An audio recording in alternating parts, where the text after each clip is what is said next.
So welcome guys, welcome to my new blog video. তো guys, আমরা দেখতে পাচ্ছেন আজকে দিনাজপুরের একটা খুবই গ্রামীণ জায়গায় আসছি, খুবই সুন্দর একটা জায়গায় আসছি।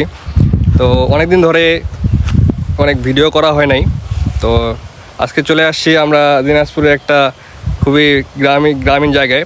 তো এখানে দেখতে পাচ্ছেন ধান ক্ষেত প্লাস নদী নালা আছে। এখানে আসছে, আমার সাথে আসছে সাকিব আছে, রাকিব আছে। আমরা তিনজন মিলে একটু আসলাম ঘোরার জন্য, আশেপাশে একটু ঘুরবো। অনেকদিন ধরে ঘোরা হয় না, ভিডিও করা হয় না। তো আমরা হচ্ছে এমন একটা জায়গায় আছি যেখানে শুধু ধান, সবুজ ক্ষেত এবং কি টমেটো চাষ করা হয়। তো আপনাদের ভিডিওটা আজকে ভিডিওতে দেখাবো যে আমরা কোথায় কোথায় যাচ্ছি, ঘুরতেছি এবং কী করতেছি এই গ্রামীণ পরিবেশে। আসলে আপনারা কিন্তু বলতে পারেন যে আমরা ধান খেতে আসে কী করতেছি। এই যে ধান ক্ষেত, এইগুলাতে আসে আমাদের কাজ কি? আসলে আমরা ধান খেতে আসি না, আমরা একটু রিল্যাক্স হওয়ার জন্য আসছি। আমরা আসছি একটু ঘোরার জন্য, একটু ফাঁকা জায়গায় আসার জন্য। তো জায়গাটা একেবারে চরের মতো। এই জায়গাটাতে একটা খুব সুন্দর ব্রিজ আছে, এই যে দেখেন এই ব্রিজটা এখন পার হয়ে আমরা ওপাশে যাব। বর্তমানে চরের কিন্তু অনেক ভিডিও আপনারা দেখেন, সাকিব এখানে ফুল আছে এরা। তো আমরা এখন এই ব্রিজটা পার হবো। ব্রিজটা হচ্ছে গ্রামের মধ্যে একদম খুবই অফসাইড জায়গা। এইটা হচ্ছে একদম কাঠ দিয়ে না, এটা হচ্ছে বাঁশ দিয়ে বানানো হয়েছে ব্রিজটা। এই ব্রিজটা পার হওয়ার পরে আমরা আসলাম এই পাশে। এখন আমরা একটু ঘুরবো জায়গাটা কেমন দেখার জন্য আসলাম। এটা হচ্ছে দিনাজপুরের গাবুরা বলে এই জায়গাটাকে। তো আমরা একটু গাবুরাতে আসলাম কাজে, তার পাশাপাশি একটু সাইডে আসলাম। এখানে দেখেন এই এরকম নদীর উপরে আবার বাড়িঘরও আছে।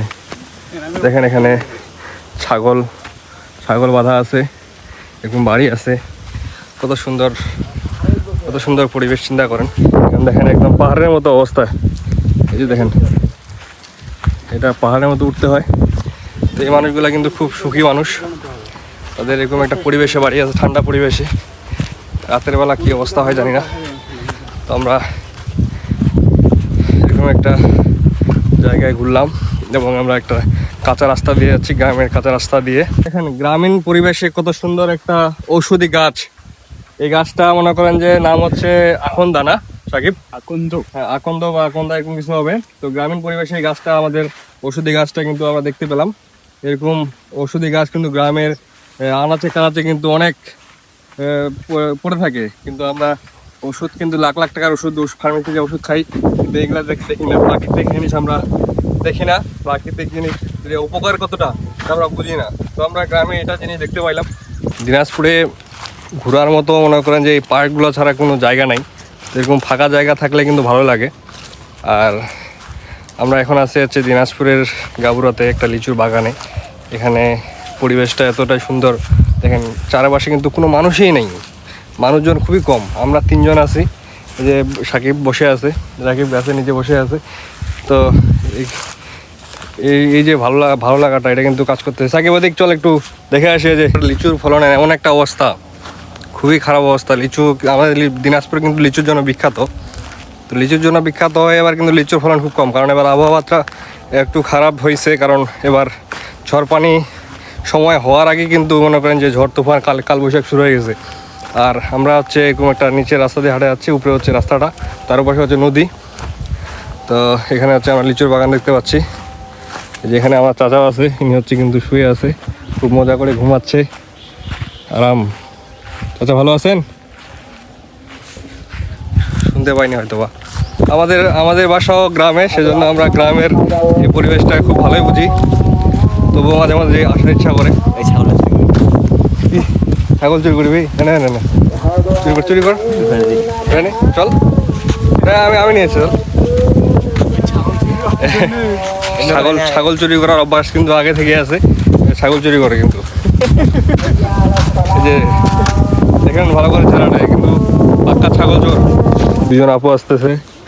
এই শোনো, তোমরা আমাদের সাথে চলো, যাবা? তোমাদেরকে নিয়ে চলে আসো।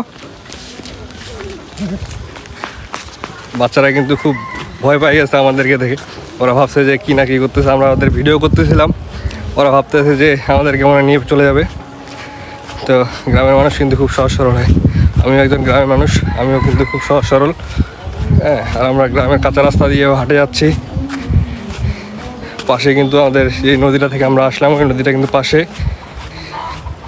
তো সব মিলে আজকে খুব ভালো লাগলো। তো গাইস, আমাদের দিনাজপুর যেমন লিচুর জন্য বিখ্যাত, তেমন কিন্তু এই অটো রিক্সার জন্য বিখ্যাত। তো আমরা একটা অটো রিক্সা নিয়ে এখন আমাদের শহরের দিকে রওনা দিচ্ছি, আমাদের গন্তব্যে রওনা দিচ্ছি। তো আপনাদেরকে ধন্যবাদ এই ছোট্ট একটি ব্লগ ভিডিওটা দেখার জন্য। আর আপনারা সবাই পাশে থাকবেন, আমার চ্যানেলটা সাবস্ক্রাইব করে রাখবেন, লাইক করে রাখবেন। সকলকে ধন্যবাদ। আসসালামু আলাইকুম, বাই বলো।